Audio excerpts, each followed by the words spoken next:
I stood in the rain outside the fencing of the Cedar Creek State Psychiatric Facility. It was a Tuesday. For 24 years, every Tuesday had been the same. I would drive 2 hours through the mist-shrouded hills, park my truck in the same spot where the asphalt cracked like old bones, and walk into the gray building that smelled of bleach and forgotten people. The wind always howled differently here, carrying whispers from the past that only I could hear. I wasn't a patient. I wasn't a doctor. I was a volunteer. But the truth was, I was a ghost haunting the hallways, looking for a face I knew I would never see again. My son, Daniel, disappeared on October 14, 1999. He was 8 years old. He had been playing in the front yard with his toy trucks while I fixed the porch railing, the same railing that still bears the unfinished nails from that day. I turned my back for 30 seconds to grab a box of nails. When I turned back, the trucks were there, the wheels still spinning as if they'd been abandoned mid-journey, but Daniel was gone. No scream. No tire tracks. Just silence. A silence that has lasted for 24 years, broken only by the phantom sound of a child's laughter that echoes in my dreams. We had the police searches. We had the FBI. We had dogs and helicopters. 5 years after he vanished, on another bleak Tuesday, the police found a shoe near the river. A blue sneaker, size 3. They said it was his. They dredged the river. They found nothing else, but they told me and my wife, Sarah, that he had likely fallen in and been swept away by the dark currents that run deep beneath the calm surface. We held a funeral for an empty box. Sarah died 3 years later. The doctors said it was an aneurysm, but I knew the truth. She died of a broken heart. She died waiting for a door to open that never did, her last words a whispered question about whether the porch railing was ever finished. So, I was alone. I spent my life visiting hospitals and shelters, telling myself I was volunteering, but really, I was searching. Searching for something I couldn't name, something that felt like a shadow at the edge of my vision, always moving just out of sight. The other volunteers called me dedicated. The staff called me reliable. But I knew I was just a man waiting for a miracle that had already been declared impossible. On this particular Tuesday, the facility was in chaos. The fluorescent lights flickered overhead, casting shadows that seemed to move on their own. Nurses were running back and forth, their faces pale, their whispers urgent. Dr. Evans, the head of the ward, saw me and waved me over. He looked exhausted, his eyes rimmed with dark circles that spoke of secrets he couldn't share. "Mr. Miller," he said, his voice barely above a murmur. "We have a situation. Police raided a farmhouse 3 counties over last night. A hoarding situation, maybe a cult. They found a man locked in a root cellar, chained to the wall like an animal. He has no ID, he doesn't speak, and he's terrified of the staff. He's violent if anyone touches him, screams in a language no one understands.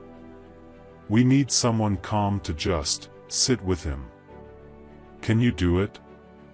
There's something about him, something that doesn't add up." The police found children's drawings on the cellar walls, drawings that date back decades. I nodded, feeling a strange chill crawl up my spine. "I'll sit." I walked into room 304. The room was dim, the corners thick with shadows that seemed to breathe. A single window looked out onto the concrete courtyard where nothing grew.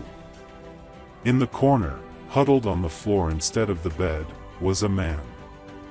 He looked like a wild animal, something that had been pulled from the deepest woods where the sun never reaches.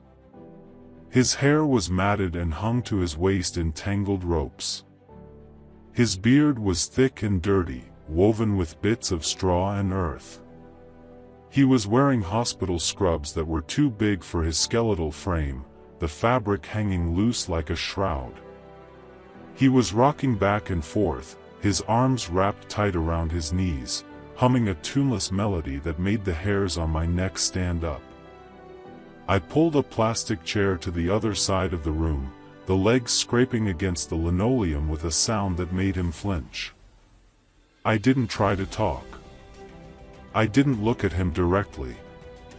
I just took out my book, an old copy of The Hobbit, its pages yellowed and smelling of time, and started reading aloud. I kept my voice low, a steady rumble, just like I used to do for Daniel when he had nightmares about monsters that weren't real. The words felt heavy in the air, each one a small offering to a presence I couldn't quite understand. In a hole in the ground there lived a hobbit. I read for an hour. The man in the corner didn't stop rocking. He didn't look up. But he didn't scream, and he didn't attack. The rocking had a rhythm to it, a pattern that seemed to match some internal clock that had been ticking for 24 years in the dark. I noticed his hands, filthy and scarred, clutching his knees with a grip that spoke of holding onto something that might be taken away at any moment. I came back the next day. And the next. By Friday, the nurses told me I was the only one he would tolerate in the room. They called him John Doe. They estimated his age to be around 40, judging by the weathering on his skin, the deep lines that told a story no one could read. But there was something about his eyes, buried deep in his skull, that seemed older and younger at the same time.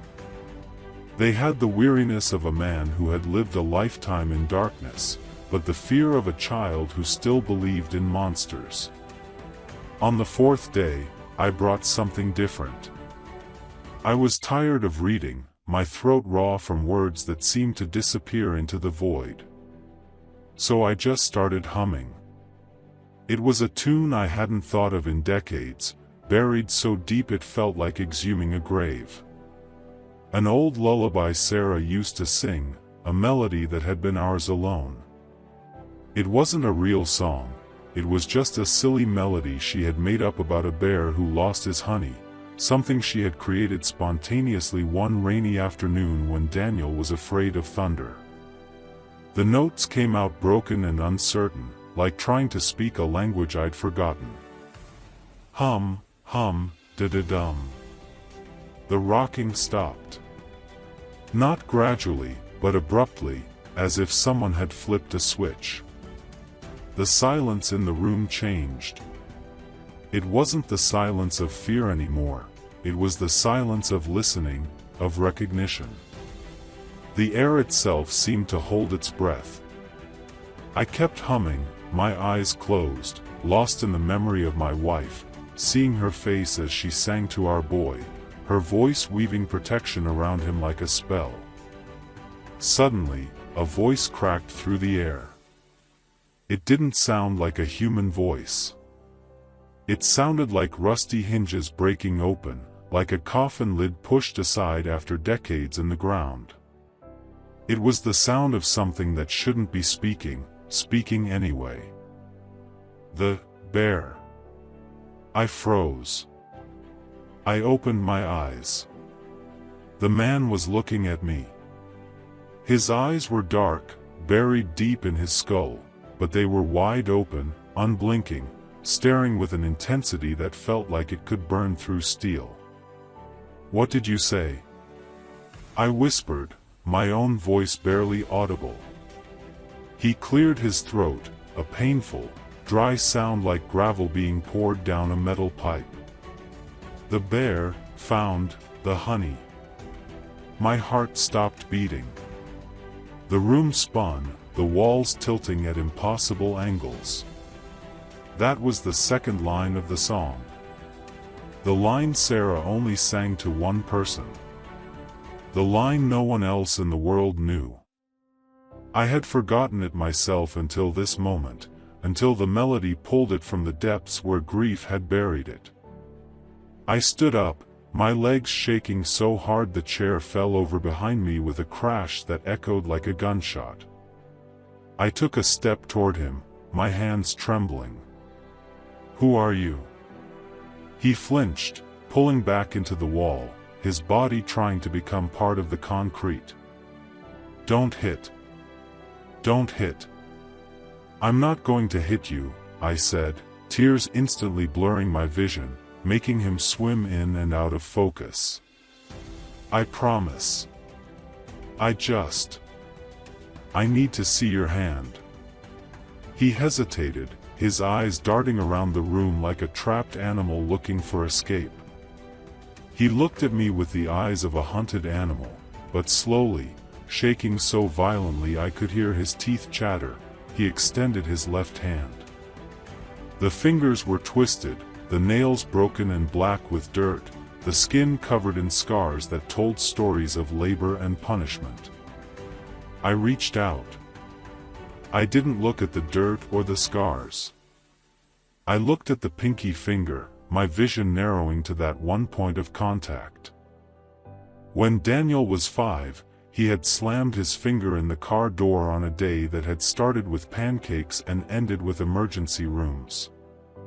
It had healed crooked, bent slightly inward at the top knuckle, a permanent wave that the doctor said would be with him for life.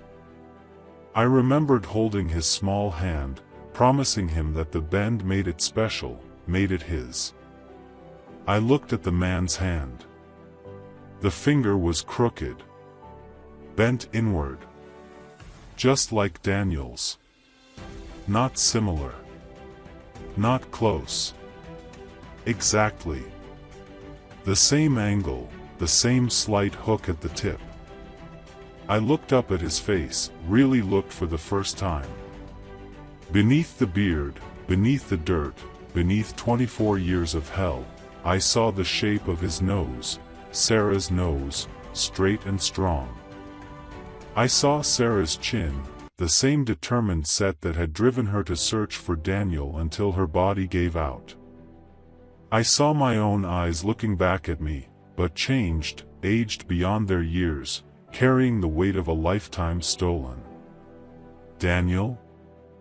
I choked out, the name tasting foreign and familiar at once. The man tilted his head, the name seeming to hit him like a physical blow. He started to tremble violently, his whole body convulsing. "Danny," he whispered, his voice that of a child in a man's body. "Danny is hiding. Bad man is coming." No, I fell to my knees, the concrete cold and hard against my bones. No, the bad man isn't coming. I'm here. Dad is here. The bad man is gone. He's never coming back. He stared at me. For a long, agonizing minute, there was no recognition. Just fear. But then, slowly, like dawn breaking through years of darkness, he reached out and touched the old watch I was wearing. It was a silver watch, standard issue, but it had a crack in the glass face from the day Daniel disappeared, from when I had fallen to my knees in the yard and it had struck a rock. "Tick, tock," he whispered, his finger tracing the crack. Time stopped. That broke me. I sobbed. I wept so loud that 2 nurses came running in, their shoes squeaking on the linoleum. They tried to pull me away, thinking I was upsetting the patient, that I had finally broken after all these years of quiet service. "It's him!" I screamed at them, my voice raw and desperate. "It's my son. It's Daniel. Look at his hand. Look at his face." The next week was a war. The hospital didn't believe me. The police were skeptical, treating me like a grieving father who had finally snapped. They said Daniel Miller was dead. They said this man was too old, too damaged, that the math didn't work. They said the shoe in the river proved he had drowned, that the case was closed, that I needed to find peace. I buried a shoe. I yelled at the detective in the hallway, my voice echoing off the walls. I didn't bury a body. Test his DNA. Test it against the samples you have on file. They finally agreed, mostly to get me to shut up, to pacify the crazy old volunteer. The sample was sent to the state lab, and I knew they expected it to come back negative, to prove that grief had driven me mad. I didn't leave the hospital. I slept in the waiting room chairs, my body aching with every year of my age. I bought clothes for him, soft sweatpants, t-shirts, things that wouldn't scratch or remind him of constraints. I brought him peanut butter sandwiches because Daniel used to hate crusts, would cry if they weren't cut just right. When I gave him the sandwich, he picked it apart, checking inside the bread, looking for something dangerous, something hidden. It broke my heart to watch him eat. He ate fast, guarding the food with his arm, like someone was going to steal it, his eyes darting around the room even though we were alone. The detective returned 9 days later. He wasn't holding a file. He was holding his hat in his hands, twisting it nervously. He looked pale, his face the color of old milk, his eyes refusing to meet mine. "Mr. Miller," he said quietly, his voice barely a whisper. "We owe you an apology. A profound apology." The match was 99.9%. The lab had run it 3 times, convinced there had been contamination. But there was no mistake. John Doe was Daniel Miller, born October 6, 1991, missing since October 14, 1999. The police investigation that followed was a nightmare that made the national news, a story of horror that seemed impossible in modern America. The farmhouse where they found him belonged to a man named Arthur Gentry, a name that would become synonymous with evil in our small county. Gentry had been kidnapping children for 30 years, using them as labor on his isolated farm, keeping them in soundproof cellars lined with children's drawings that had faded over decades. He had told them the world had ended, that a plague had killed everyone. He told them the air outside was poison, that the trees were burned black. He told them he was their only protector, their savior, their God. Daniel hadn't drowned. He had been taken. For 24 years, while I sat in a warm house, my son was 5 miles away, locked in the dark, terrified, believing I was dead, believing the world he remembered was ash and memory. The shoe in the river had been a plant, a deliberate misdirection that the police had never questioned. Gentry had studied missing child cases, knew how to make an investigation go cold. We had to do the paperwork to bring him home. But before that, I had to do something harder.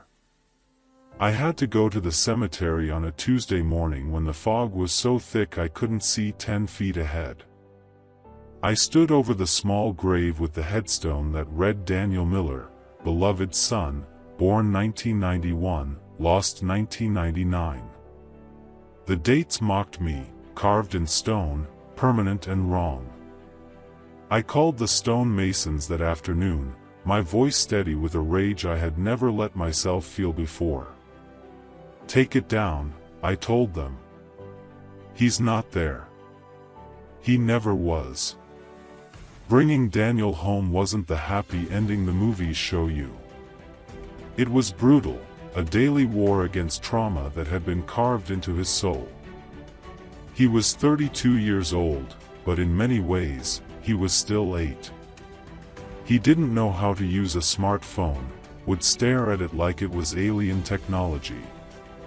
He was afraid of the television, convinced the faces on the screen were watching him. He slept on the floor next to my bed for the first 3 months because he couldn't handle the softness of a mattress or the solitude of his own room, couldn't believe that walls without locks even existed. He had nightmares where he would scream until his voice gave out, screaming words that weren't words, just sounds of pure terror. Sometimes he didn't know who I was. He would think I was the bad man and hide in the closet, his 32-year-old body folding into spaces that seemed impossible.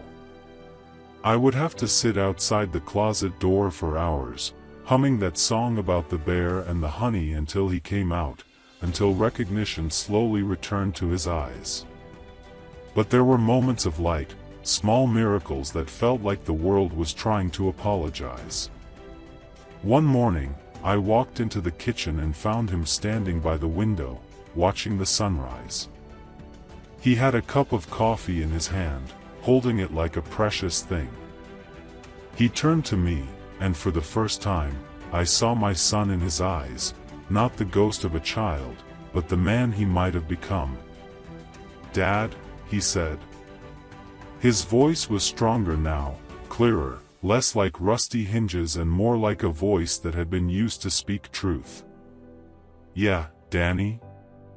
"The trees," he said, pointing outside with a finger that still trembled slightly. "They're green. He told us they were burned. He said the world was fire and ash, that nothing green could survive." "He lied," I said, walking over to stand beside him, close enough to feel his warmth but not close enough to crowd him. "The world is still green. It was waiting for you.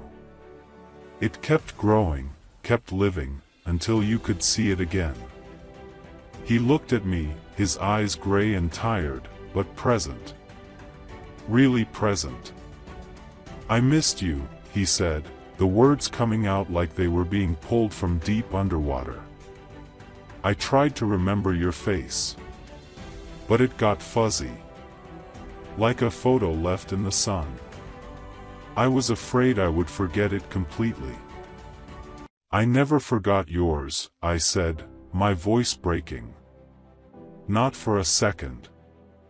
Not for 1 second in 24 years." The police caught the rest of Gentry's network. Because of Daniel's testimony, halting, painful, and brave beyond measure, they found 3 other graves on the property.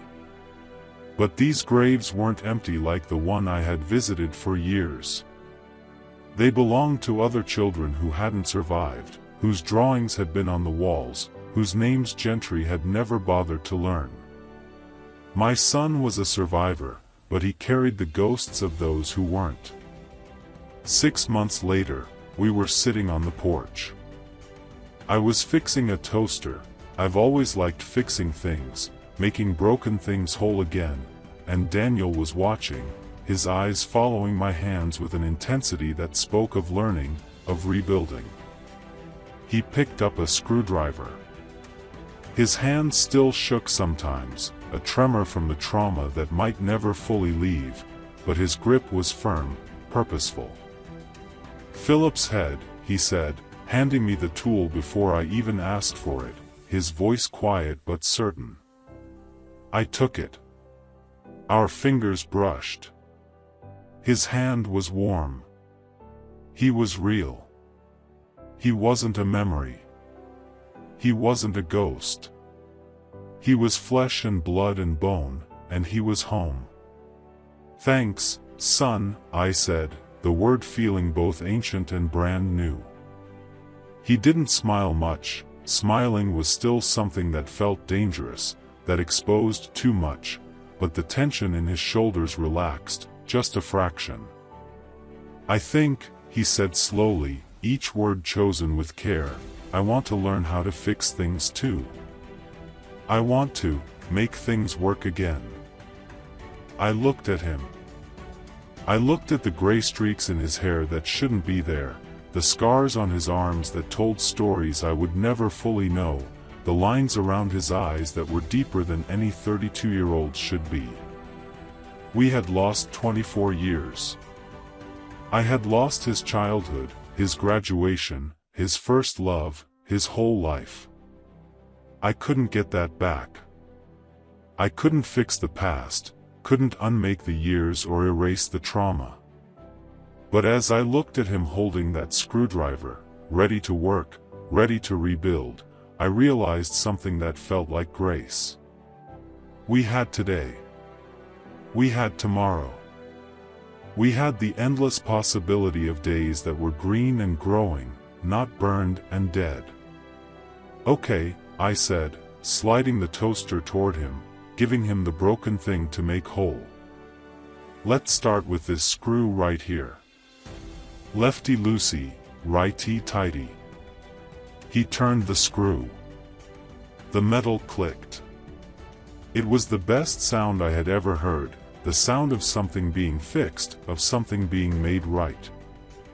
I answered the phone on a Tuesday 24 years ago and heard silence, a silence that became my life.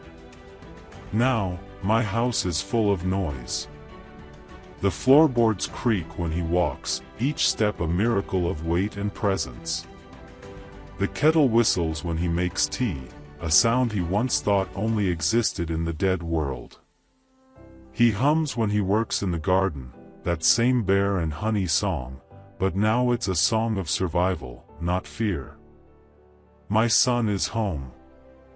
And this time, I'm never letting go. The Tuesday drives to the psychiatric facility have ended, replaced by Tuesday mornings drinking coffee together, watching the green world grow. The ghost who haunted those gray hallways has finally found what he was searching for, not in the faces of the lost, but in the eyes of the found.